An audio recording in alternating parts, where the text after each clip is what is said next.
Buenas tardes. Solicito al señor perito manifestar ante la Corte su nombre. José Elwin. Nacionalidad y lugar de residencia. Nacionalidad chilena, vivo en Villarrica, Chile. Muchas gracias. El experto deberá limitarse a contestar clara y precisamente las preguntas que se le formulen, ajustándose a los hechos o circunstancias que le consten en relación con su experticia. Se le informa que fue citado por el tribunal para declarar sobre los parámetros mínimos que deben ser tenidos en cuenta al momento de diseñar e implementar un marco normativo que permita el reconocimiento completo y culturalmente apropiado de la propiedad ancestral de los pueblos indígenas,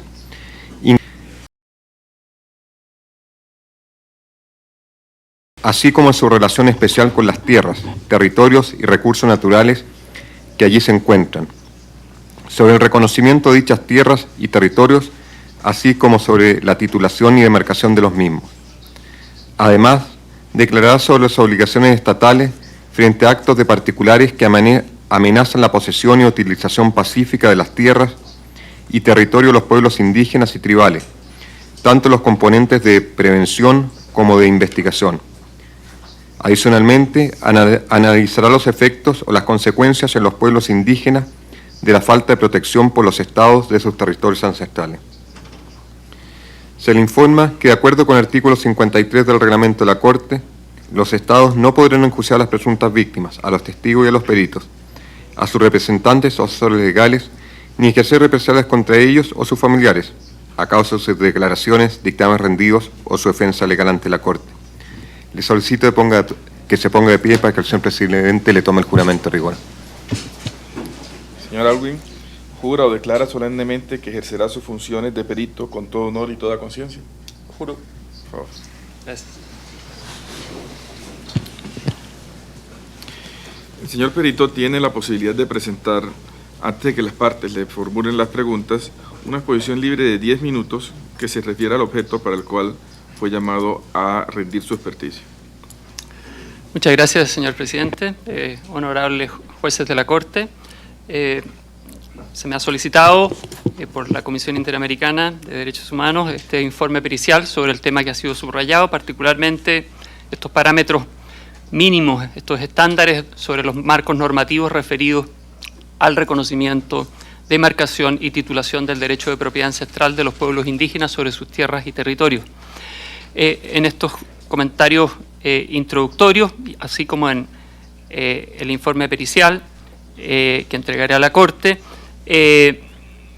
me he tomado como elementos fundamentales, tal como esta Corte lo ha hecho en su jurisprudencia, el corpus juris de los derechos humanos aplicables a los pueblos indígenas, el que está compuesto por aquellos instrumentos internacionales que establecen una protección especial para los pueblos indígenas, tanto dentro como fuera del sistema interamericano, en particular el Convenio 169 de la OIT, la Declaración de Naciones Unidas sobre Derechos de Pueblos Indígenas, así como otros convenios de derechos humanos de Naciones Unidas, también la interpretación que los órganos autorizados han hecho de estos instrumentos. También consideraré la opinión de expertos internacionales. Existe un consenso que los pueblos indígenas tienen una relación especial con sus tierras y territorios. El Convenio 169 dispone que, dada la importancia especial que para las culturas y valores espirituales de estos pueblos tiene su relación con sus tierras y territorios que ocupan o utilizan de alguna u otra manera, esta relación, así como sus aspectos colectivos, debe ser respetada y protegida por los gobiernos. También existe un acuerdo de que para los pueblos indígenas la pertenencia de sus tierras y territorios no se centra en el individuo, sino que en el grupo o en la comunidad. Esta noción del dominio y de la posesión colectiva, distinta de la concepción clásica de la propiedad, requiere, según lo ha señalado la propia OIT, así como también esta honorable Corte, de igual protección estatal. Una obligación fundamental que el derecho internacional aplicable a estos pueblos ha establecido es el reconocimiento legal y el otorgamiento de seguridad jurídica de sus tierras y territorios y recursos naturales de ocupación tradicional. Así, el Convenio 169 dispone que los Estados deberán reconocer a estos pueblos el derecho de propiedad y posesión sobre las tierras que tradicionalmente ocupan.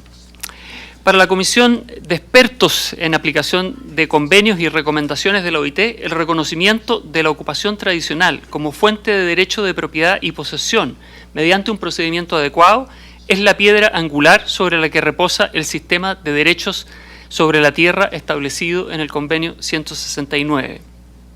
De manera similar, el Comité para la Eliminación de la Discriminación Racial de Naciones Unidas ha exhortado a los Estados partes a que reconozcan y protejan los derechos de los pueblos indígenas a poseer, explotar, controlar y utilizar sus tierras, territorios y recursos comunales de ocupación tradicional. Es importante subrayar que el fundamento de este reconocimiento y protección legal no se encuentra en el reconocimiento legal por parte de los Estados, sino en la ocupación o uso tradicional de la tierra.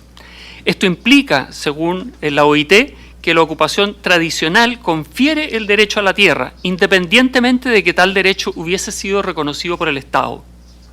Los pueblos indígenas, además, tienen, por las mismas razones, el derecho de ser titulares de los recursos naturales que han utilizado tradicionalmente, según ha sido señalado en la jurisprudencia de esta Corte.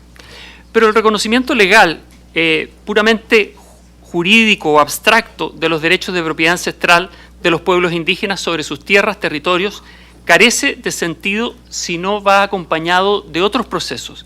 Y esos procesos son aquellos que llevan a la delimitación física, a la identificación, demarcación y a la titulación de dichas tierras y territorios.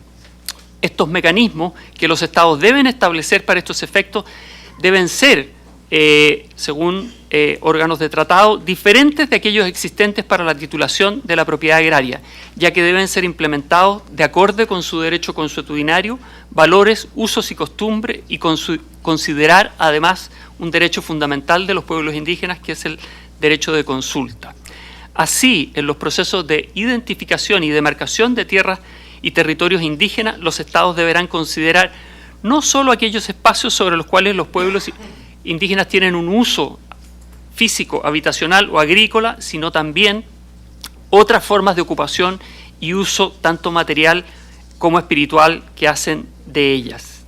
Los sistemas de tenencia comunal propios de los pueblos indígenas requieren además también de una protección especial. La imposición de propiedad individual por parte de los Estados, así como la presión muchas veces de los mismos por hacer posible la transferencia de las tierras indígenas a tercera, lesiona el derecho de propiedad indígena. El Comité de Expertos de la OIT ha señalado en esta materia que la experiencia demuestra que cuando las tierras de tenencia común se dividen y se asignan a particulares o a terceros, el ejercicio de los derechos de los pueblos indígenas sobre todo o parte de sus tierras tiende a debilitarse. Los Estados deben además prevenir la apropiación e invasión de sus tierras y territorios por parte de terceros, en particular en los casos que esto ocurra como consecuencia del retardo de estos procesos de demarcación y titulación a los que antes refería, o a la ausencia de dichos procesos. Los pueblos indígenas tienen derecho a que los Estados les protejan de ataques de terceros en el contexto de conflictos sobre la propiedad, adoptando para ello medidas especiales en atención a su situación particular de vulnerabilidad. La obligación de restitución a los pueblos indígenas de sus tierras y territorios de los que han sido privados de ocupación tradicional, de los que han sido privados sin su consentimiento libre, previo e informado, ha sido establecida por la Declaración de Naciones Unidas sobre Derechos de Pueblos Indígenas. Dicha obligación de restitución, ha señalado esta Corte, no tiene un límite temporal, puesto que el derecho de reivindicación de tierras de propiedad ancestral de estos pueblos no se extingan mientras estos mantengan su relación con estas tierras, sea esta una relación de carácter material, físico o de carácter espiritual. Ello es particularmente relevante en los casos en que los pueblos indígenas han perdido la posesión de sus tierras de ocupación tradicional por causas ajenas a su voluntad. Fundamental en estos procesos de reclamación, dotación, demarcación, son los procesos de consulta con los pueblos indígenas a través de la normativa que ha sido establecida por los pueblos, por el Convenio 169 sobre la materia. La OIT ha señalado entre otras materias a consultar en relación a las tierras, aquellas que consideran su capacidad para transmitir o sus derechos de propiedad y aquellas que inciden en el derecho a definir sus prioridades de desarrollo. La misma OIT ha señalado que para que las consultas sean aceptables, estas deben permitir que los pueblos indígenas incidan en las decisiones que se tomen y que se pueda lograr un consenso sobre dichas medidas.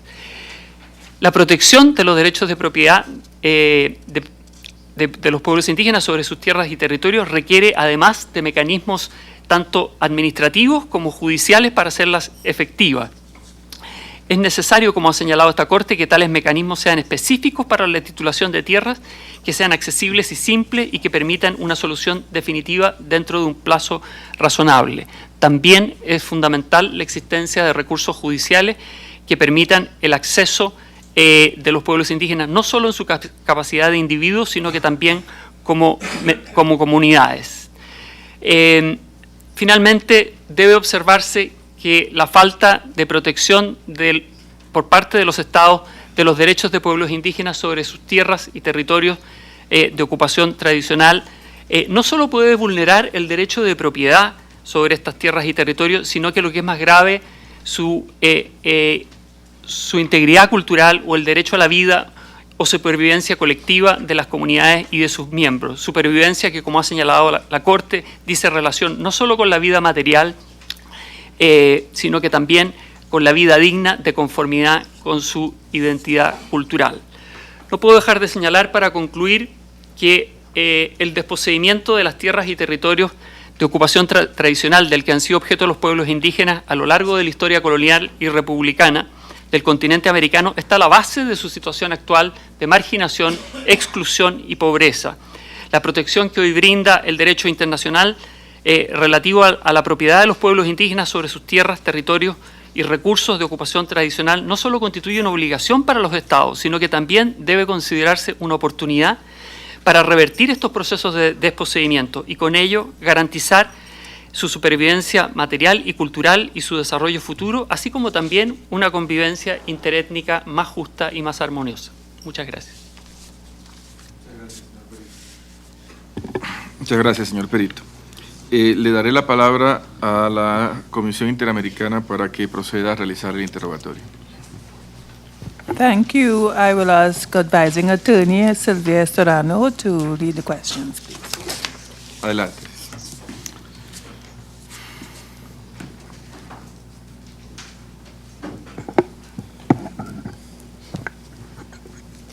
Gracias, Adelante. señor presidente. Un saludo a la honorable Corte. Doctor Elwin, una primera pregunta de seguimiento sobre el alcance geográfico del reconocimiento. Usted habló de la ocupación física y también habló del uso ancestral.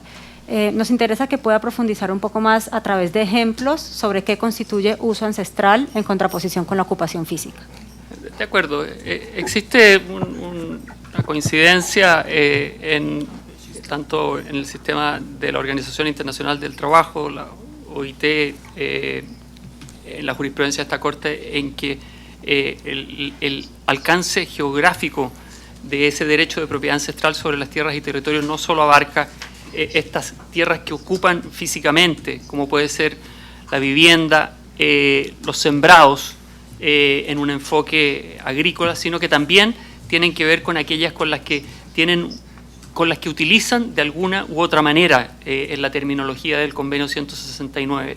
Ello puede incluir zonas de pesca, de caza, ello puede incluir también áreas y espacios con los que los pueblos indígenas tienen una relación espiritual, sitios ceremoniales, cementerios, sitios sagrados y todos aquellos sitios que utilizan de alguna u otra manera y que son fundamentales para su desarrollo como comunidad, como pueblo. Muchas gracias. Una pregunta que tiene especial relevancia para este caso y es ¿qué pasa cuando las tierras, territorios o recursos naturales que se reivindican, ya sea por ocupación o uso ancestral, incluyen playas o porciones marítimas? La Declaración de Naciones Unidas sobre Derechos de Pueblos Indígenas ha señalado a este respecto que deben protegerse no solo las tierras y territorios de los pueblos indígenas, sino que estos también abarcan las aguas, los mares, las playas, los sectores costeros. Esta es una realidad común a muchos pueblos indígenas que han tenido una utilización propia de su cultura de la playa o del borde costero. Hay numerosos estados que han desarrollado legislación relevante sobre la materia. Estados Unidos, Nueva Zelanda, Groenlandia. Particularmente interesante es el caso de Nueva Zelanda, donde los maorí tradicionalmente tuvieron un reconocimiento del derecho a la playa y al lecho del mar, pero derecho que fue negado por una legislación en la década del 2000. El Comité para la Eliminación de Discriminación Racial, en una decisión reciente, estableció que esa legislación confiscatoria era, además de discriminatoria, debía ser reformada por el Estado de Nueva Zelanda para garantizar el derecho de la propiedad tradicional de los maorí sobre sus playas y borde costero. Gracias. Y ahora una pregunta respecto al tema de las áreas protegidas o de lo que se entiende por un área protegida. ¿Cómo afecta la creación de este tipo de áreas los derechos territoriales de los pueblos indígenas, en su experiencia? Afecta de numerosas formas. En primer lugar, afecta el derecho, muchas veces el derecho al acceso a las tierras de ocupación tradicional. Afecta en esa medida, si entendemos que el derecho de propiedad sobre las tierras no está dada por el título legal, sino que por la ocupación tradicional, afecta la propiedad misma de los pueblos indígenas. Afecta también el derecho a definir sus propias prioridades en materia de desarrollo, por cuanto los pueblos indígenas se ven muchas veces impedidos de definir cuáles son sus prioridades en ese espacio. En otras ocasiones afecta también los derechos económicos, sociales y culturales, que muchas veces se ejercen en función o en relación al uso de elementos que se encuentran en esas, particularmente los recursos naturales, que se encuentran en esas áreas protegidas. ¿Y existen directrices o pronunciamientos sobre este tema de las áreas protegidas? Sí, existe un proceso mundial de revisión de la noción de áreas protegidas a partir de la Convención de Biodiversidad del año 92, que valora los conocimientos tradicionales de los pueblos indígenas y su aporte a la conservación, así como su participación en los beneficios, y sin duda de la Declaración de Naciones Unidas sobre Derechos de Pueblos Indígenas. Así, la instancia máxima que aborda a nivel internacional temas de conservación, que es la Unión Internacional de Conservación de la Naturaleza, ha definido que las formas de gobernanza de las áreas protegidas no están limitadas a los estados, sino que ha reconocido la gobernanza de los privados, de las comunidades locales y de los pueblos indígenas. Y en casos en que las tierras tradicionales de los pueblos indígenas hayan sido declaradas parques nacionales o áreas protegidas sin su consentimiento, insta a los miembros, que incluyen estados partes y que incluyen organizaciones no gubernamentales, a hacer restitución de esas tierras a los pueblos indígenas. Sí, entiendo bien lo que indica, es decir, ahora también se puede hablar no solamente de prioridades de desarrollo, sino también prioridades de conservación, ¿no?, que tendrían los pueblos indígenas. No cabe duda, si la conservación es como históricamente lo ha sido, porque muchas áreas han sido conservadas por los pueblos indígenas a nivel global, es una prioridad en el desarrollo de los pueblos indígenas, no puede impedirse que esos pueblos ejerzan esa prioridad y no puede suplantarse el rol en la conservación por el que desarrollan los estados en vez de permitir que los propios pueblos indígenas desarrollen esa función. Gracias. Ahora siguiendo con otro tema, ¿en qué consiste la obligación de sanear las tierras y territorios? Es una realidad común a muchos tierras y territorios indígenas de ocupación tradicional, que los procesos de identificación, demarcación, se encuentran con la propiedad de terceros, muchas veces propiedades ilegales y en ocasiones de buena fe, en ocasiones no cuentan con esa buena fe.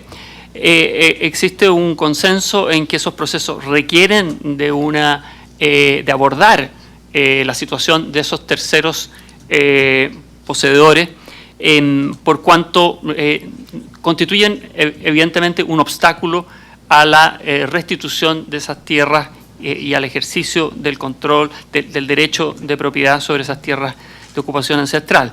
Las obligaciones para los estados son diversas. Ellas incluyen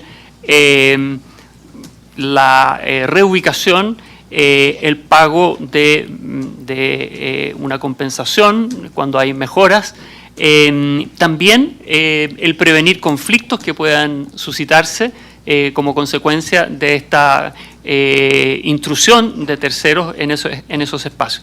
Muchas veces los estados tienden a señalar que argumentar razones de orden interno para no desarrollar el saneamiento. La Comisión Interamericana de Derechos Humanos ha señalado al respecto que los estados no pueden establecer razones de orden interno para dejar de cumplir obligaciones de orden internacional. Gracias. En su presentación usted habló de los mecanismos o marcos normativos agrarios o de derecho civil y planteó que no eran del todo adecuados para el reconocimiento de la propiedad indígena. ¿Podría precisar un poco más qué es lo que pasa cuando se utilizan estos marcos normativos? ¿Cuál es el riesgo? ¿Cómo se manifiestan esos riesgos? Bueno, uno de los problemas que tienen estos mecanismos de regularización de la propiedad agraria es que no consideran las especificidades de la ocupación de los pueblos indígenas de sus tierras y territorios. En general se centran en el uso y en la ocupación de carácter productivo y por lo tanto tienden a titular aquellos espacios sobre los cuales hay hitos de carácter productivo, agrícola, ganadero, que son propios, ¿no es cierto?, de las comunidades rurales, agrarias, no indígenas. No consideran estos otros elementos que son esenciales para en la ocupación o en que son determinantes del uso consuetudinario de los pueblos indígenas. Por otra parte, muchas veces tienden a titular, a otorgar títulos de carácter individual o títulos que son alienables, que son divisibles, que no son consistentes con las directrices del derecho internacional aplicables a los pueblos indígenas. Gracias. También usted habló de los conflictos que pueden presentarse entre la propiedad indígena y la propiedad de terceros, bien sea de buena fe o bien sea ilegal. En la jurisprudencia de esta Corte y en el criterio de la Comisión también se habla de prioridad o preferencia por la propiedad colectiva al momento de resolver estos conflictos. En la práctica y en su experiencia, ¿cuáles son los mecanismos más apropiados para darle, digamos, eficacia a esa prioridad o preferencia? En la práctica se han utilizado distintos mecanismos. Existen en muchos estados mecanismos de restitución de tierras de ocupación ancestral a través de fondos de tierra, de compras de tierra. Muchas veces esas compras de tierra se realizan en el mercado a precios especulativos. No considero que esas sean las mejores opciones. A mi entender y de la experiencia, por lo menos en el ámbito de América Latina, la mejor opción es la expropiación con una justa indemnización invocando causas de utilidad pública o interés social. Y sin duda el reconocimiento a los pueblos indígenas de sus tierras y territorios de ocupación tradicional es un interés nacional. Gracias. Usted habló en términos generales sobre los mecanismos administrativos, judiciales, que tienen que existir para que se hagan efectivos estos derechos. ¿Podría profundizar un poco más sobre las características especiales y concretas que tendrían que tener estos procedimientos para ser efectivos? De acuerdo. Es fundamental que existan estos mecanismos y que ellos estén determinados generalmente por legislación que debe ser, para ser pertinente, consultada con los pueblos indígenas.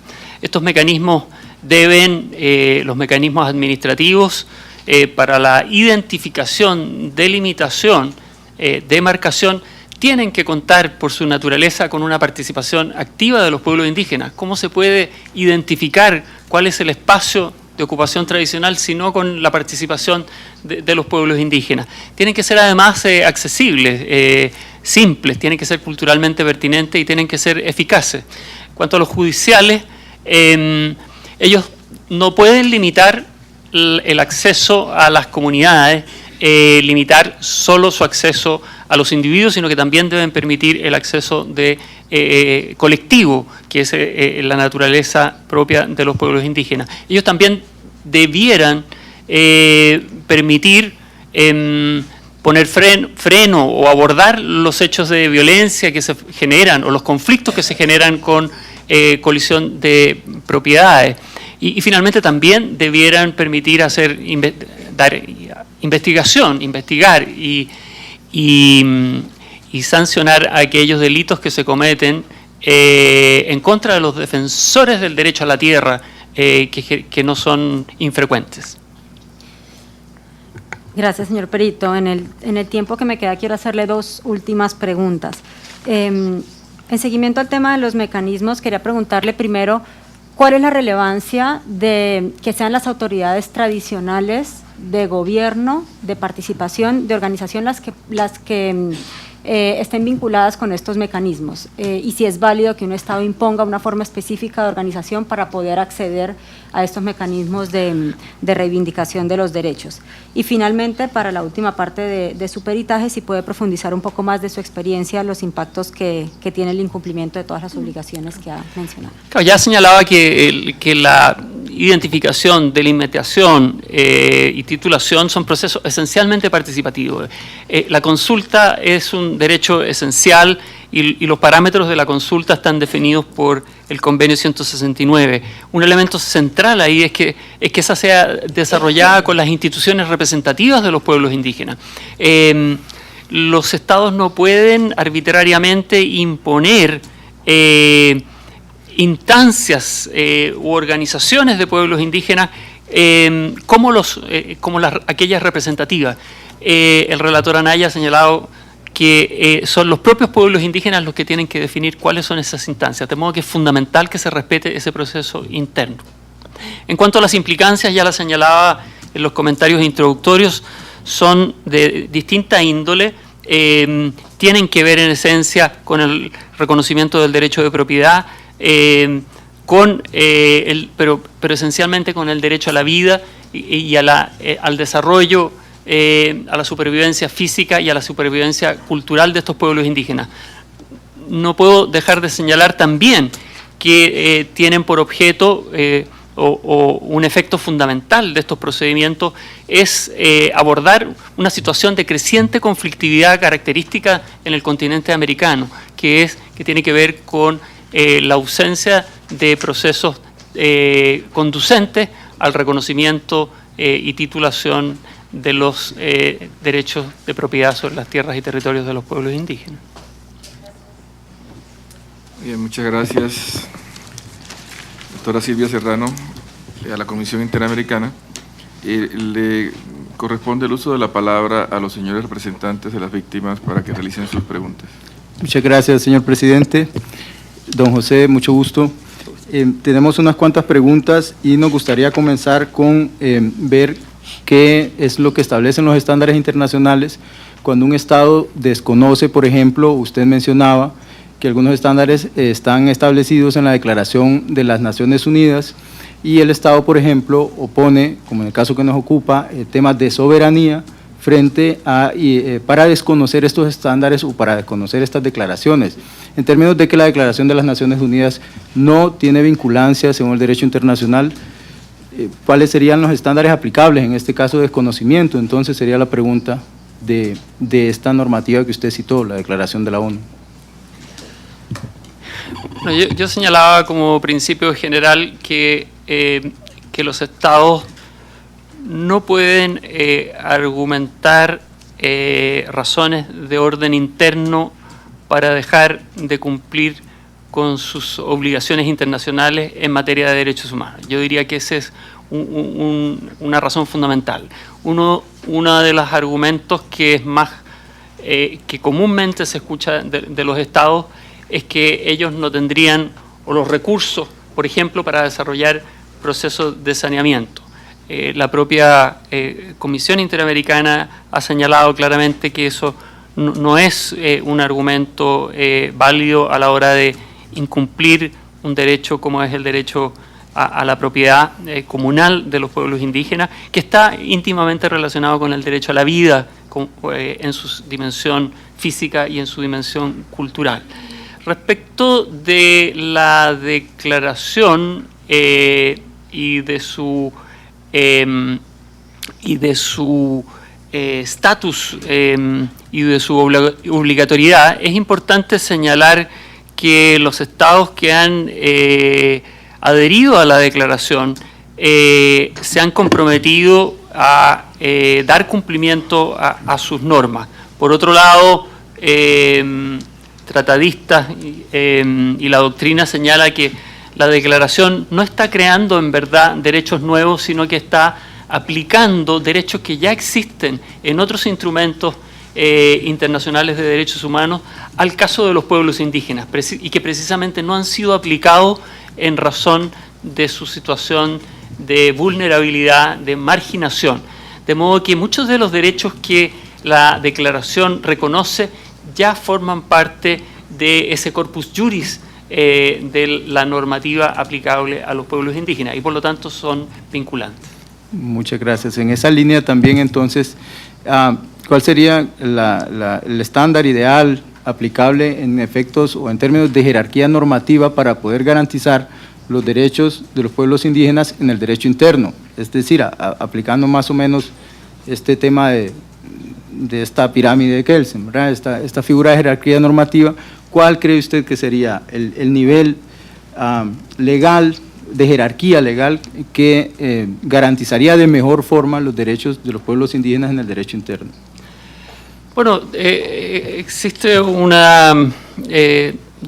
desarrollo doctrinario y jurisprudencial en el sentido de que los derechos humanos de tratados internacionales se integran al ordenamiento jurídico interno y dada su naturaleza se inscriben al más alto nivel del ordenamiento jurídico interno de esos estados, en lo que se ha dado en llamar el bloque de constitucionalidad. En este sentido, esta normativa internacional, estos derechos de tratados internacionales de derechos humanos no pueden desconocerse en función de legislación secundaria o de reglamentación que resulta contradictoria con ella. Y entenderíamos entonces que implicaría la responsabilidad internacional del Estado, ¿no? Lógicamente. En cuanto a las... Que responda, ¿no? Sí, un comentario. Creo que comentó, dijo que sí. Sí, que yo entendería entonces que sí comprometería la responsabilidad internacional del Estado ante organismos internacionales como un tribunal. Continúe, por favor. Sí, ok. Gracias. En cuanto al alcance geográfico y este tema de la delimitación de las áreas de hábitat funcional, y siguiendo con la pregunta de la doctora Serrano, ¿qué pasa si el Estado negara, por ejemplo, la posibilidad de delimitar el territorio ancestral sobre la base de la intangibilidad o la imposibilidad del amojonamiento en el mar? ¿Qué aplicaría o qué tipo de responsabilidad o cómo vulneraría esto los estándares internacionales, este tipo de...? Yo creo que los principios generales ya los he señalado y he señalado que los pueblos indígenas tienen derecho a que sea reconocido y demarcado y titulado colectivamente sus espacios de ocupación ancestral, incluyendo el mar. No soy un experto en georreferenciación, pero entiendo que hoy día existen diversos mecanismos de georreferenciación que permiten perfectamente identificar cuáles son esos espacios de uso tradicional y reconociendo por esa vía propiedad ancestral sobre ello. Sí, gracias. En esta relación espiritual, en esta relación cercana entre la cultura de los pueblos indígenas y los territorios, ¿cómo quedaría el tema, por ejemplo, de las propias formas de manejo de los recursos de los pueblos indígenas a través de políticas o de un modelo de buen vivir frente a un modelo de desarrollo occidental, como por ejemplo los denominados planes o proyectos, programas de desarrollo,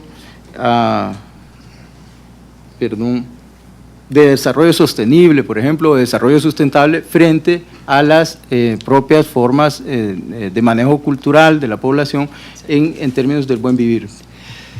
El principio general, nuevamente, es el derecho de los pueblos indígenas a definir sus propias prioridades en materia de desarrollo. La Declaración de Naciones Unidas va más allá, porque reconoce el derecho de los pueblos indígenas a la libre determinación en materia política, económica y cultural. Los pueblos indígenas hablan en general, en América Latina, al menos de sus planes de vida.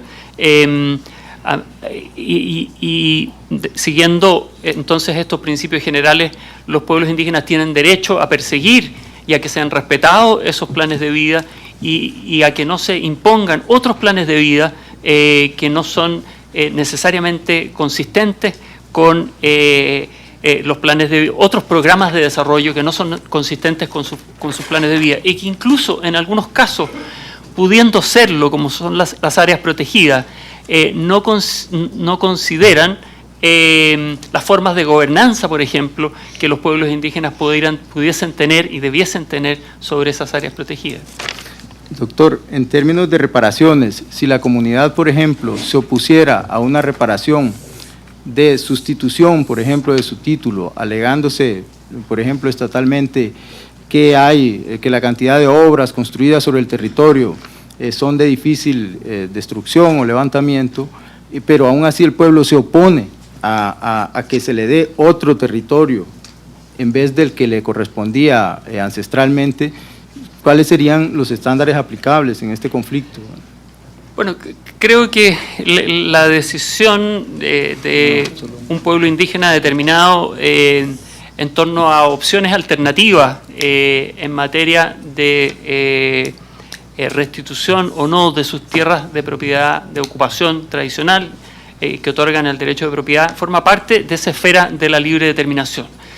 Los pueblos en ese sentido tienen el derecho de optar libremente por sus alternativas. Ahora, en cuanto a lo que ha señalado particularmente esta Corte en la materia, que se ha pronunciado en su jurisprudencia en reiteradas oportunidades, el principio general es el de la primacía de la propiedad colectiva indígena por sobre la propiedad individual, ello en razón, ¿no es cierto?, de la situación de vulnerabilidad y de la relación con la sobrevivencia material y cultural de los pueblos indígenas, y requiere, ¿no es cierto?, ciertos requisitos que deben estar establecidos mediante la ley, deben ser necesarios, proporcionales y deben también perseguir objetivos legítimos de una sociedad democrática. Excepcionalmente,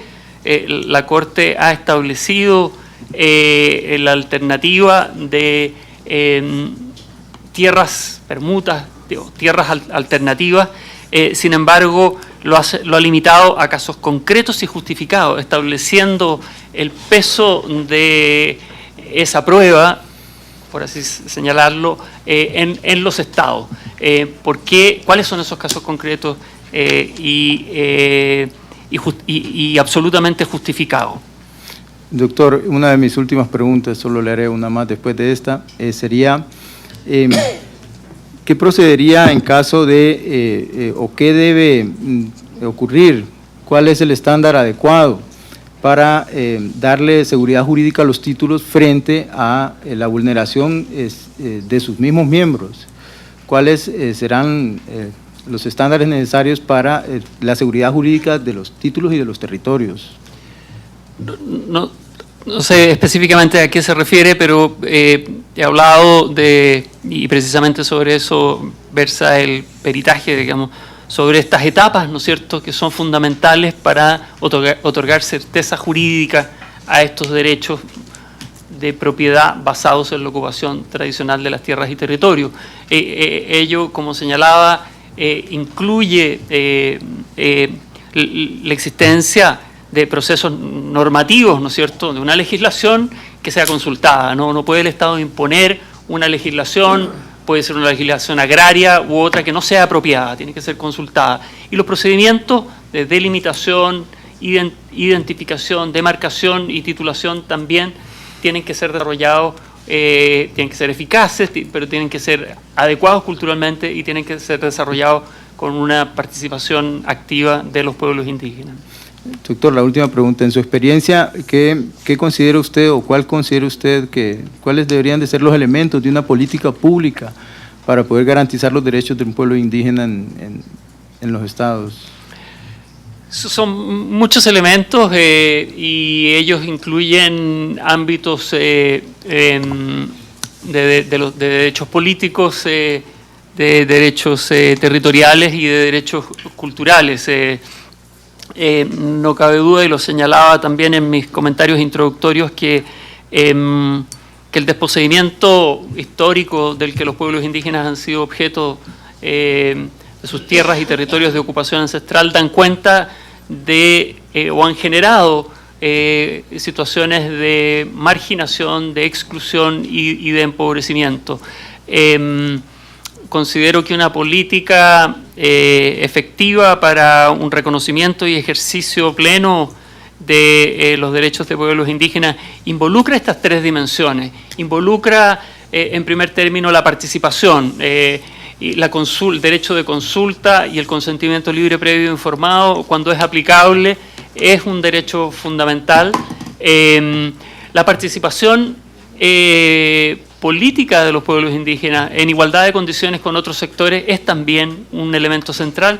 El respeto por sus instituciones representativas y evitar la manipulación de esas instituciones, el reconocimiento de sus tierras y territorios ancestrales, que es la base fundamental para la persistencia de sus culturas y así como de sus derechos culturales, son un conjunto de políticas entonces las que deben ser implementadas por los estados para garantizar la existencia, continuidad y desarrollo de los pueblos indígenas.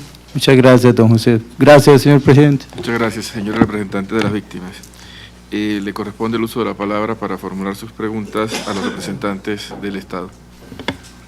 Gracias, muy amable. Buenas tardes. Buenas tardes. José Alwin.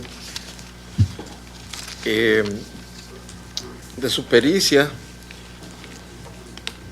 entiendo que con respecto al mar, los pueblos indígenas tienen derecho a tener libre acceso al mar, ¿verdad? Pero no al dominio del mar, o pasarían a ser propietarios del mar. No es lo que ha señalado el Comité para la Eliminación de la Discriminación Racial en una queja del pueblo maorí, refería a una legislación del Estado de Nueva Zelanda, porque estoy hablando en el ámbito del derecho internacional, que es mi competencia, a una legislación del Estado de Nueva Zelanda que en el año 2001 o 2002 declaró que las playas y el lecho, el borde costero, que estaba reconocido legislativamente y consuetudinariamente como de propiedad del pueblo maorí, pasaban a ser de propiedad del Estado. El argumento era que debían ser de libre acceso para todos los habitantes de Nueva Zelanda. El comité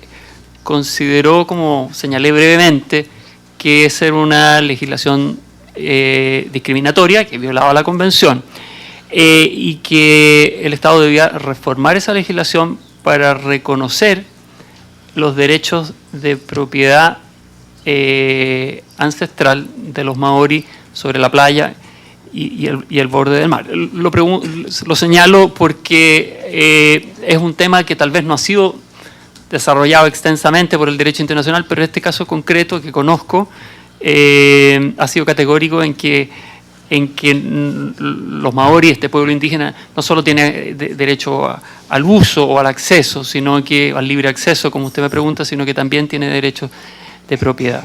Sobre el mar Sobre la playa y el borde costero. y el borde costero. En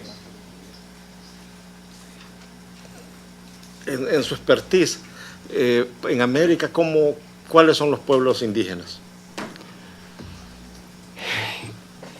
El criterio central está establecido en el ámbito del derecho internacional aplicable a los pueblos indígenas por el convenio 169. El criterio central es el de la autoidentificación. Y es un criterio que da cuenta de un respeto, ¿no es cierto?, por la decisión de los integrantes de esos pueblos de identificarse como tales. Algunos estados establecen también algunos requisitos y establecen requisitos complementarios, pero no pueden dejar de desconocer este como un criterio fundamental, el de la autoidentificación. No son, o sea, los pueblos originarios de América son en sí los pueblos indígenas. Pueblos originarios o pueblos indígenas son términos que se utilizan como sinónimo. El derecho internacional ha utilizado, como usted sabe, el término pueblos indígenas, pero sin duda pueblos originarios se refiere también a los pueblos indígenas. En otros contextos se utiliza el término aborigen o nativo, pero el derecho internacional habla de los pueblos indígenas. El convenio cita tribus y etnias. ¿Perdón? El convenio 169 cita tribus y etnias también. No, el convenio es el convenio sobre pueblos indígenas y tribales en países independientes y se refiere a realidades distintas. Reconoce en primer término la realidad de los pueblos indígenas basada en estos criterios de autoidentificación, establece que son aquellos pueblos que antecedían, ¿no es cierto?, los procesos de colonización y que conservan el todo o parte de sus instituciones. Y establece también una puerta para los pueblos tribales y se refiere a realidades, este es un convenio global, hay continentes como África y Asia donde pueblos ancestrales no se definen como indígenas y por lo tanto abre una puerta para los pueblos tribales. No habla de etnias. Okay. En el caso de Nueva Zelanda, usted señalaba el pueblo maorí tenía un derecho ancestral como pueblo originario. En el caso concreto nuestro, tenemos un pueblo que tiene 216 años de estar en Honduras y en varios países de Centroamérica. ¿Deberemos entender eso como que ellos tienen un derecho a propiedad al mar o a un libre acceso al mar? Porque eso incide en el concepto de soberanía. El peritaje que se me ha solicitado trata fundamentalmente sobre estos parámetros normativos del derecho internacional. He leído los antecedentes del caso y si la Corte me... Siguiendo el objeto del peritaje, son los elementos del derecho internacional que usted podría mencionar para hacer referencia a esa problemática. Por supuesto, no es la de resolver inquietudes concretas. De acuerdo, gracias. Los pueblos originarios en sus definiciones por el convenio 169, que es consistente con aquellas que han sido elaboradas por otras instancias de Naciones Unidas, desde el informe del relator Martínez Cobos, cuando eran considerados antes como minorías, digamos, considera que los pueblos originarios son entonces aquellos que antecedían los procesos de ocupación, colonización, que tienen, ¿no es cierto?, conservan el todo o parte de sus instituciones tradicionales y tienen la voluntad de persistir como tales hacia el futuro. ¿Es mejor su derecho entonces? No es mejor ni peor, es un derecho. Y tal como lo señalaba en el caso de la Declaración de Naciones Unidas sobre Derechos de Pueblos Indígenas, había una interpretación muy explícita, en particular el relator Anaya, para señalar que no se trata de crear derechos especiales, derechos nuevos, sino que se trata en el fondo de un esfuerzo del derecho internacional de aplicar derechos que corresponden a todas las personas y a todos los pueblos, pero que en el caso de las personas indígenas o de los pueblos indígenas no les son aplicados, no les son respetados por situaciones de marginación, de exclusión. Gracias. No tengo más preguntas. Muchas gracias. Le pregunto a los señores jueces de la Corte si desean formular preguntas. El señor juez Eduardo Ferrer MacGregor. Sí, señor presidente. Adelante. Muchas gracias. Muy buenas tardes, Buenas tardes. señor perito. Aunque de alguna manera lo dijo en varias partes de las respuestas y también en algún momento de su intervención inicial, ¿cómo se determina que un territorio es territorio ancestral? O sea, digamos, ¿cuáles son los elementos que lo determinan? ¿Qué es lo que debe acreditarse para llegar a considerar que un territorio es territorio ancestral? La determinación de un territorio ancestral puede estar determinada por diversos factores. La ocupación tradicional es el factor central. Y la ocupación tradicional, como lo señalé, no solo está determinada por hitos físicos, ya sea una vivienda, un sembrado, sino que también por hitos culturales, por una relación cultural que se ha ido forjando a través del tiempo. Esa relación cultural puede tener diferentes dimensiones, como también lo señalé. Puede estar determinada por la utilización de ciertos recursos, bosque u otros, que están en ese territorio. Puede estar determinada por ciertas actividades que se han desarrollado también ancestralmente en ese territorio, como la recolección, como la caza, la pesca. Es interesante a este respecto referirse a la observación general que el Comité de Derechos Humanos ha hecho sobre los derechos, la necesidad de proteger los derechos culturales de las minorías étnicas. Y hay que recordar que hasta antes de la existencia de una normativa específica sobre derechos de pueblos indígenas, en el derecho internacional se consideraba a los pueblos indígenas como minorías étnicas. Entonces muchas veces el comité aplica esta normativa a los pueblos indígenas y señala que para garantizar que los derechos culturales en las minorías étnicas se manifiestan de muchas formas diversas, que pueden incluir la caza, la recolección, la pesca, y que debe protegerse en los espacios donde se desarrollan esas actividades vinculadas a la cultura. Menciono eso porque está también este otro elemento cultural que es fundamental para determinar cuál es ese espacio de ocupación ancestral de los pueblos indígenas.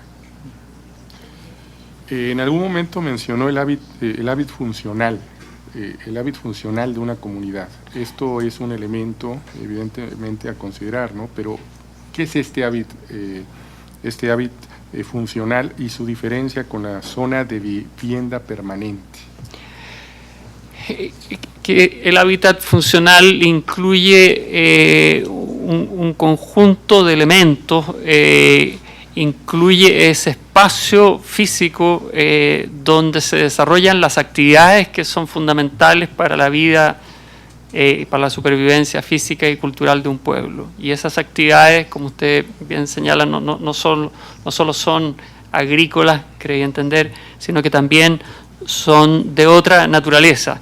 Es frecuente, y en mi experiencia como abogado que ha trabajado con pueblos indígenas, que estos pueblos tengan una relación espiritual con cerros, con montañas o con sitios que geográficamente pueden ser diversos, y que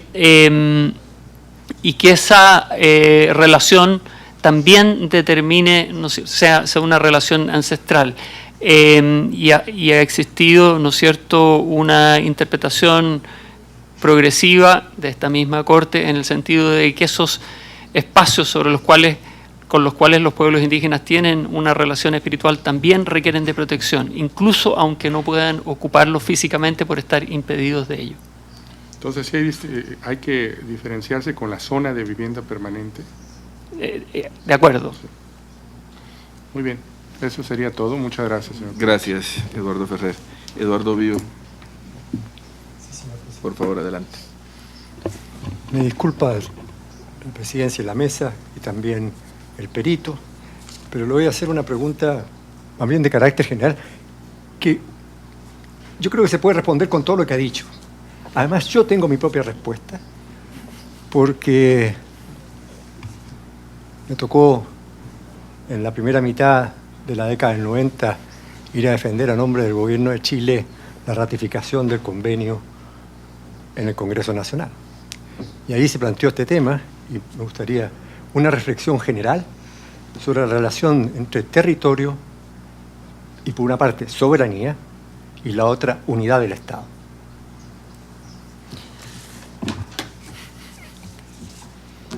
Se trata de un tema complejo, como he señalado, y como era parte del peritaje que tenía que desarrollar, los instrumentos internacionales de derechos humanos reconocen los derechos de los pueblos indígenas sobre sus tierras y territorios de ocupación tradicional. Este concepto de territorios incluye la totalidad de los elementos del hábitat que los pueblos indígenas ocupan o utilizan de alguna u otra manera, señala el Convenio 169. Este concepto de territorio no ha sido de fácil comprensión por los estados, porque los estados suelen, particularmente los estados unitarios, tienden a entender que el único territorio que existe es el territorio del Estado, y por lo tanto rechazan el concepto de territorio cuando ese territorio está asociado a otros grupos, personas, entidades que no sean el Estado. El otro concepto que usted menciona es el concepto de soberanía, y los derechos que han sido reconocidos a los pueblos indígenas, primero por el Convenio 169, habla de el derecho al control de los procesos que ocurren en sus tierras y territorios, el derecho a definir sus propias prioridades en materia de desarrollo. No habla de soberanía. Incluso la Declaración de Naciones Unidas sobre Derechos de Pueblos Indígenas reconoce el derecho, por primera vez, el derecho a la libre determinación como un derecho que corresponde también a los pueblos indígenas, y establece como una modalidad de ejercicio de ese derecho a libre determinación la autonomía en asuntos internos y locales. No habla la declaración tampoco de soberanía, de modo que no puede entenderse que ni el convenio ni la declaración, al reconocer las tierras y territorio y la libre determinación, están reconociendo procesos de escisión del Estado, de soberanía independiente de la del Estado, sino que solamente aquello que ya anteriormente he referido. Una acotación. Una última pregunta. En su opinión, el reconocimiento, la existencia primero, y luego el reconocimiento de los pueblos indígenas afecta la unidad del Estado o la fortalece? La fortalece, definitivamente, y creo que esa es una tendencia no solo del derecho internacional al que ya me he referido, sino que también del derecho comparado. De alguna manera, en mi experiencia académica me ha tocado reflexionar sobre y analizar las diferentes nociones del Estado, y el Estado ha sido construido bajo la ficción del Estado-nación. Y en verdad, si uno analiza a nivel global, prácticamente no existen los Estados-naciones, porque la mayoría de los estados está compuesto por un conjunto de pueblos o naciones. Y es por eso que se avanza progresivamente, y la región tiene avances relevantes en esta materia hacia una concepción de un Estado plurinacional que, lejos de cuestionar esa unidad del Estado, reconoce esa diversidad que en la práctica existe y le da canales de expresión, y por esa vía genera posibilidades de una convivencia más armoniosa y más respetuosa entre los diferentes pueblos y naciones que componen los Estados. Muchas gracias. Gracias, presidente. Juez Villogrossi. Juez Alberto Pérez. No, señora presidenta. Juez Diego García. Sí, presidente. Muchas gracias, señor Perito, por su presencia y su clarísima contribución para el desarrollo de esta audiencia. Yo quisiera hacer una pregunta con dos partes sobre el mismo tema, que tiene que ver con un asunto que es relevante para el caso, que es el de los derechos sobre el borde costero. Porque por lo general en este tipo de materias, y es primera vez que se suscita esta discusión aquí en la Corte, se habla de tierras o territorios estricto sensu, y los parámetros son específicos y distintos, ¿no? Entonces, mi pregunta, y las dos partes, es la siguiente: ¿cuál es la base, si es que existe, en el derecho positivo internacional para establecer este derecho de los pueblos indígenas sobre el borde costero? Entiendo, por ejemplo, que puede ser el artículo 13 del convenio 169, que hace referencia al hábitat, ¿no? Y el hábitat incluye, en una circunstancia como la que estamos discutiendo, muy posiblemente el borde costero.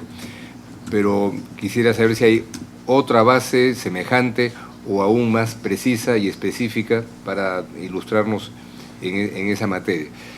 Y la segunda, que tiene que ver con la traducción jurídica de lo que podría ser el reconocimiento por el Estado concernido de estos derechos a través de la demarcación, si es que el término se aplica, y titulación, ¿no? ¿Cómo se traduce este concepto de demarcación, delimitación, si es que existe alguna traducción, y de titulación sobre el borde costero, o estaríamos hablando única y exclusivamente de un derecho de este pueblo indígena al usufructo y al uso de los recursos y de ese espacio, porque son resultados y conclusiones jurídicas distintas? Muchas gracias, señor presidente. Gracias. De acuerdo. En relación a su primera pregunta, el otro fundamento normativo en el derecho internacional aplicable a los pueblos indígenas en la materia está contenido en la Declaración de Naciones Unidas sobre Derechos de Pueblos Indígenas. Entiendo que, no recuerdo exactamente, el artículo 25, que al definir el concepto de territorio señala que este está compuesto por sus aguas, mares, que han utilizado de alguna u otra manera.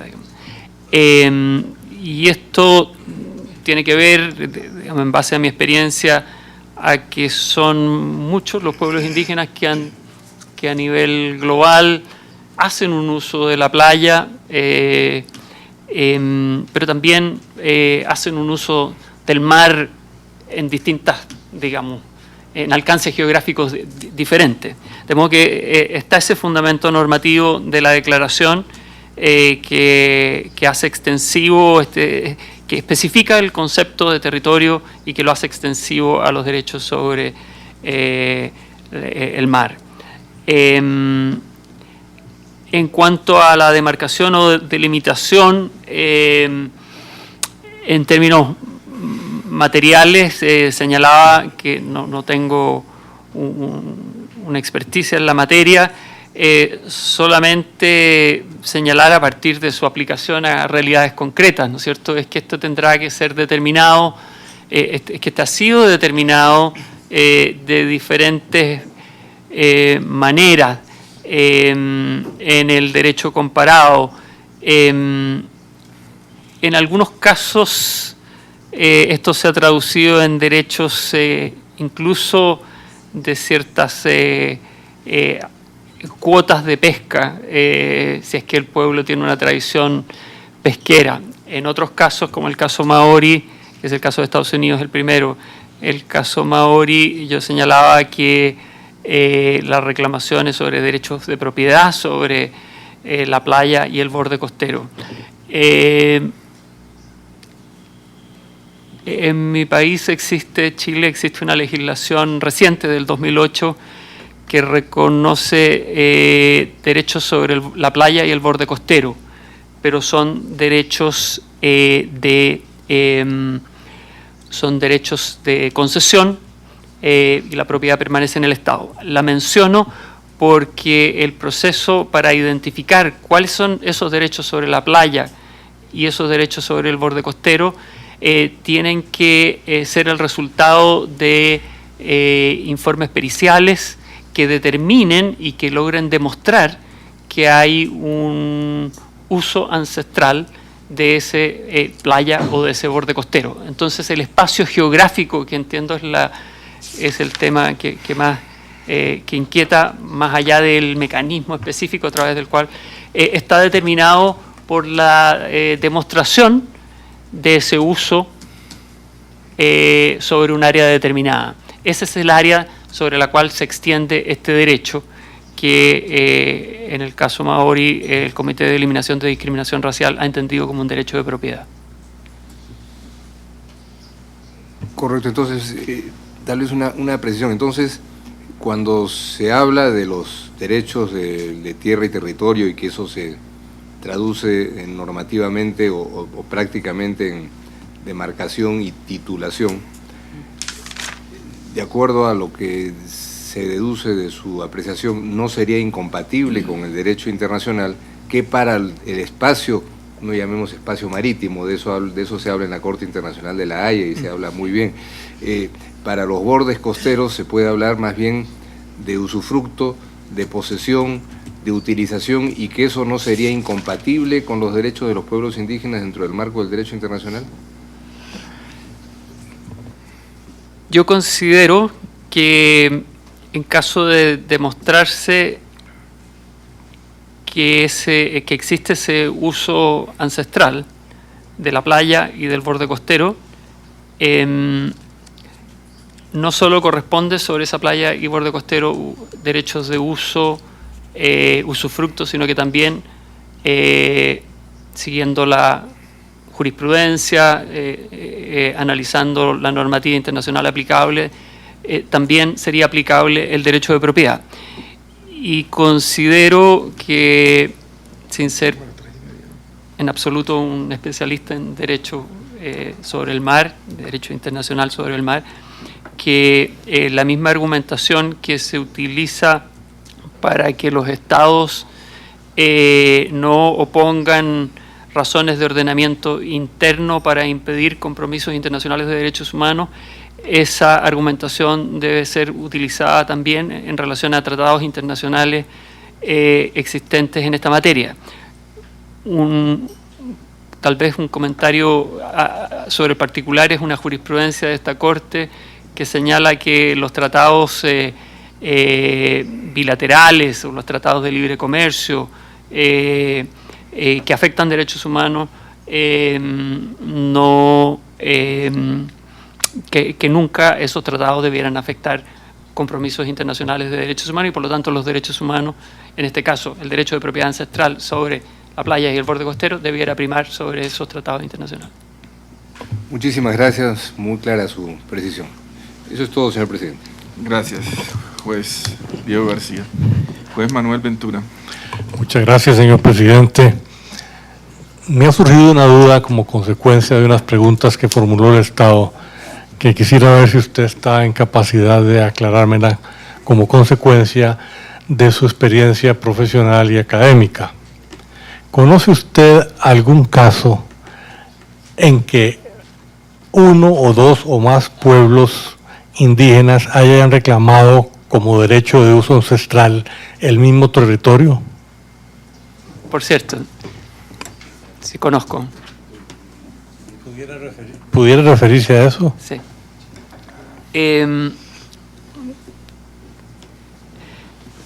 Tuve ocasión de hacer mis estudios de maestría en Canadá, un estudio comparativo sobre derechos de pueblos indígenas en Chile y Canadá.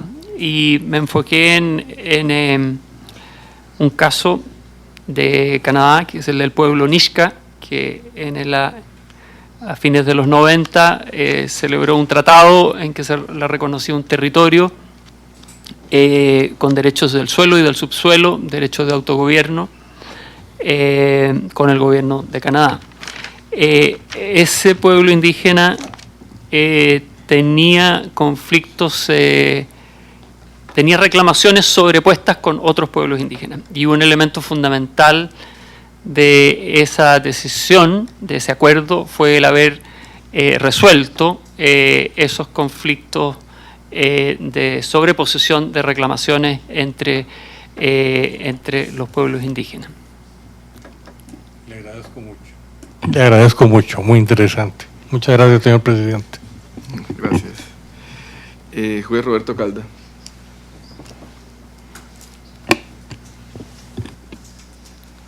Voy a hablar en portugués. Comprendo. Eu compreendo. Sim.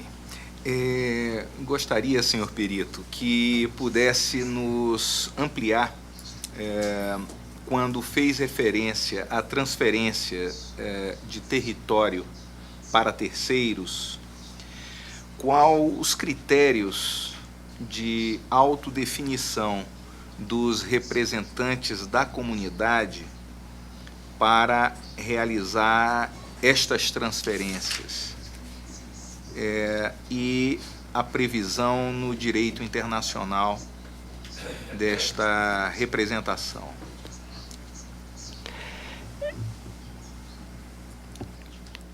Comprendo el portugués, pero no la pregunta. Disculpa. Si pudiese... Podemos ampliar. Gracias. Bem, dentro da sua expertise no direito internacional, quais os critérios de definição dos representantes da comunidade, esta é uma parte, e que pudessem fazer, realizar até a transferência para terceiros? São duas perguntas. Ok. Gracias. Respecto de la primera, el derecho internacional aplicable ha sido claro en señalar que los pueblos indígenas tienen el derecho a definir sus propias instituciones representativas. Este suele ser un problema para los estados que con posterioridad y en ocasiones con posterioridad a la ratificación del 169 siguen considerando como interlocutores aquellas organizaciones que están reconocidas por las legislaciones de esos países y no dan a través de procesos administrativos o legislativos complejos y no otorgan a las instituciones representativas de los pueblos indígenas que ellos definen derechos de representación. Eso es muy frecuente en los procesos de consulta y es uno de los elementos que más complejiza el desarrollo del derecho de consulta, toda vez que suelen surgir, suelen usar, suelen estar presentes diferentes instituciones y suelen legitimarse procesos de consulta que se desarrollan con instituciones que no son necesariamente las que los pueblos indígenas han definido como sus instituciones representativas. Ese es el primer, no sé si eso responde a su primera pregunta. En relación a las transferencias, no sé si se refiere a las transferencias por parte de las personas indígenas o por parte de las instituciones indígenas. Em geral, as transferências realizadas de territórios tidos, ainda que não demarcados, como indígenas, os territórios pleiteados, né? Em geral. De acuerdo. En general, es un hecho, y lo señalaba en mi presentación, que previo o incluso durante a los procesos de identificación, delimitación, demarcación y titulación, se producen muchas veces estas transferencias de tierras que son parte de los territorios de uso ancestral a personas, empresas no indígenas. Desde el punto de vista del derecho internacional, había analizado que estos procesos de identificación, demarcación, tienen que establecer mecanismos, medidas precautorias para impedir que durante estos procesos se produzcan estas transferencias, porque por esa vía se puede privar a los pueblos indígenas del sentido de estas reclamaciones, de su derecho a la propiedad basada en la ocupación tradicional. Por último, agregar que un elemento fundamental, y lo señalaba en mis comentarios introductorios, es la inalienabilidad, la indivisibilidad, inembargabilidad de estas tierras y territorios. Aunque no está explícitamente señalado en el convenio 169, sino que el convenio 169 dice que se deberán consultar los mecanismos a través de los cuales los pueblos indígenas se pueden transferir las tierras indígenas, porque es una manera de precaver que se produzcan estas transferencias de tierras indígenas a no indígenas, que a la postre han resultado ser lesivas, han resultado vulnerar las pretensiones y las reclamaciones para el reconocimiento de sus derechos de propiedad ancestral. Muito obrigado, señor Perito. Muito obrigado, señor presidente. Juez Caldas. Muy bien, a esta altura de la audiencia y siendo la hora que es, el presidente no debería hacer muchas preguntas y no va a hacer muchas preguntas, pero sí debe hacer algunas porque, aunque se han hecho cuestionamientos por parte de los representantes, por parte de la comisión, los representantes del Estado y quienes me preceden, hay una serie de aspectos de matiz quizá sobre los cuales quisiera escuchar su opinión. Una es un poco un mayor énfasis sobre un aspecto que se ha mencionado por las preguntas anteriores, particularmente por el juez Ferrer MacGregor, y es lo relativo al territorio ancestral, digamos que nos genera unas inquietudes muy importantes. Yo quisiera que me hiciera referencia a este aspecto, en el entendido en que plantea un principio muy interesante, en el sentido en que el territorio ancestral obedece a un concepto de iusnaturalismo, un concepto de derecho natural. Es una vez se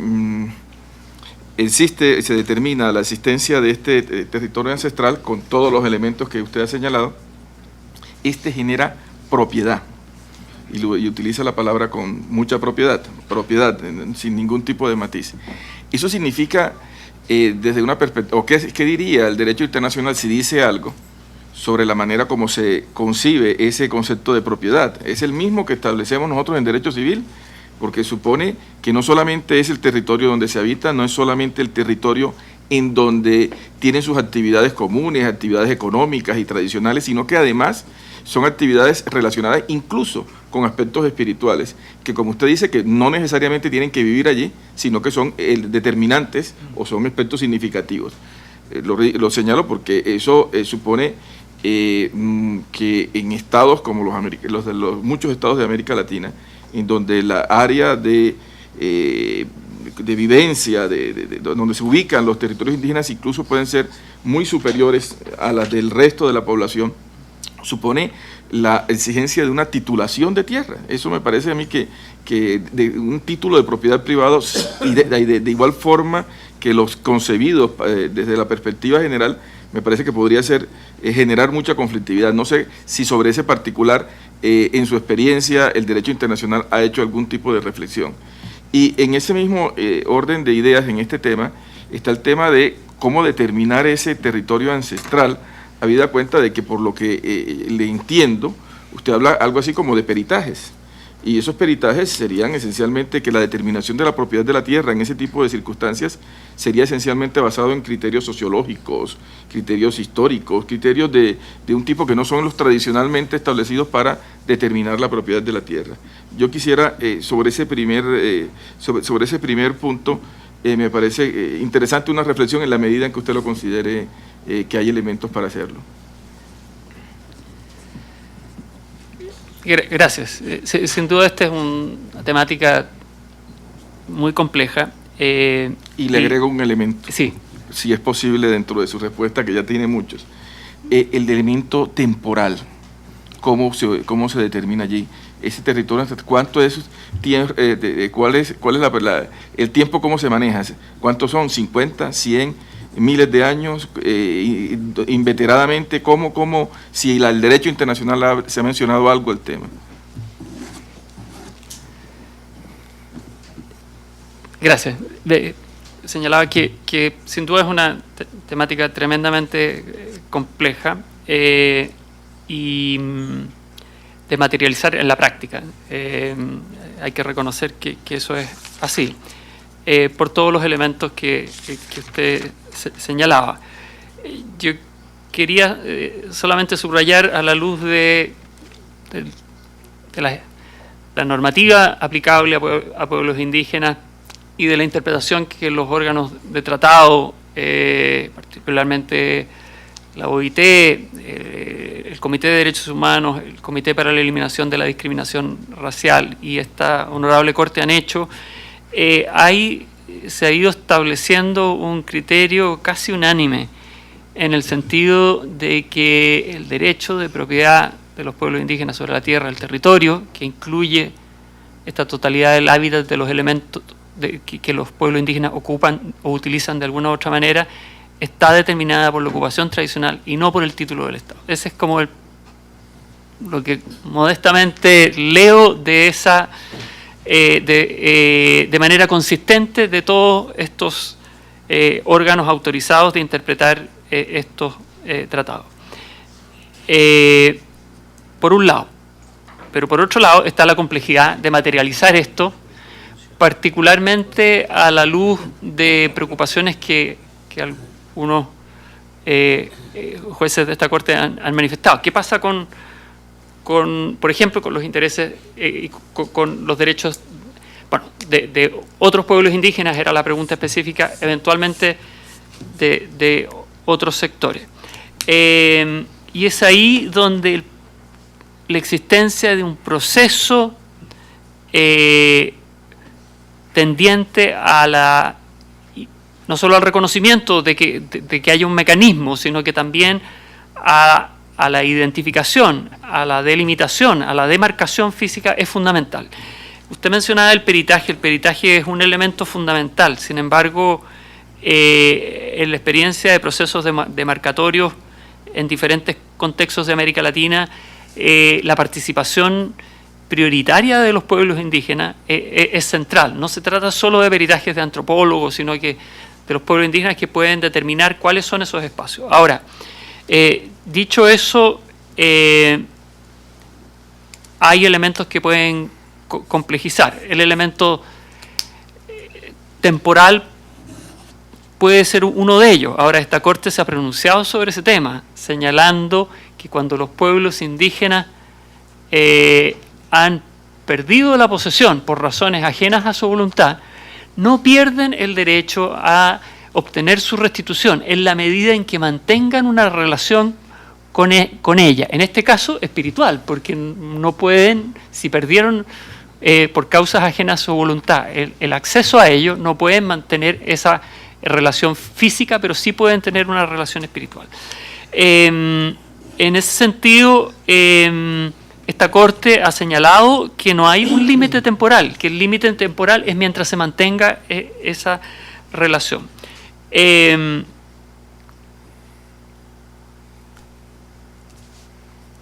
No hay necesidad de hacer referencia a todos los aspectos, pero ya un último punto sobre el cual sí quisiera también esencialmente una precisión, es lo relativo a un aspecto que preguntó el juez Ventura y usted muy elegantemente nos dejó en ascuas respecto de cuál puede ser la respuesta, que es un problema cada vez más común en nuestro continente, y es los conflictos que se pueden dar al interior de una comunidad indígena y particularmente de los órganos o de divisiones que se puedan presentar internamente. Nos planteó un caso que se dio y que se resolvió, pero no sabemos un poco si tuvieron alguna serie de criterios para poder resolverlo. La preocupación es genérica porque se da desde que, por ejemplo, grupos que en un momento dado son partícipes de la religión tradicional y otros de religiones nuevas, que eso es muy común en algunos casos, unos que tienen una visión conservacionista, otros que tienen una visión de obtener las mejores condiciones de vida, y por supuesto que en la medida en que eso pueda ser compatibilizado sería lo mejor, pero ese tipo de conflictos, criterios para poder resolver ese tipo de situaciones que se puedan dar a nivel de comunidades, ¿se han dado respuestas sobre ese particular que le merezcan a usted ser señaladas ante este tribunal? Sí, sin duda que más ha reflexionado sobre esta materia ha sido el relator especial de Naciones Unidas sobre Pueblos Indígenas, James Anaya, quien entiendo hizo un peritaje sobre esa materia en esta misma Corte, y él concluye, ¿no es cierto?, a grosso modo, afirmando este derecho de los pueblos indígenas a definir cuáles son esas propias instituciones. Ahora, él reconoce la complejidad que esto tiene y reconoce diferentes situaciones.